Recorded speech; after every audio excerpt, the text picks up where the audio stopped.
Hello friends, welcome back to the new video. In this video guys, we will talk about guys how to unpair earphones to our Redmi phone. Guys, you want to unpair this Bluetooth earphone to your Redmi phone, so guys you can unpair. And guys, now let's see how to unpair it.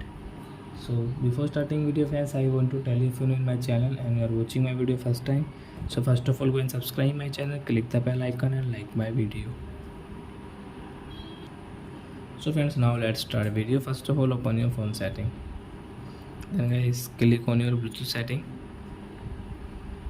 So you have pair any earphones, headphone like that, guys you want to unpair. So as you can see this arrow, guys this tap here and guys you can see unpair option. So you will click on unpair, then guys you will pair. So guys you will have to click on pair, then it will pair. So I hope friends you have understood how to unpair Bluetooth earphone. Then guys you can see the red light, we will off it. So I hope friends you have understood how to unpair Bluetooth earphones. So that's it guys, thanks for watching. Now we will meet our next video with new topic. Before going guys, please go and like my video, subscribe my channel. Bye bye friends.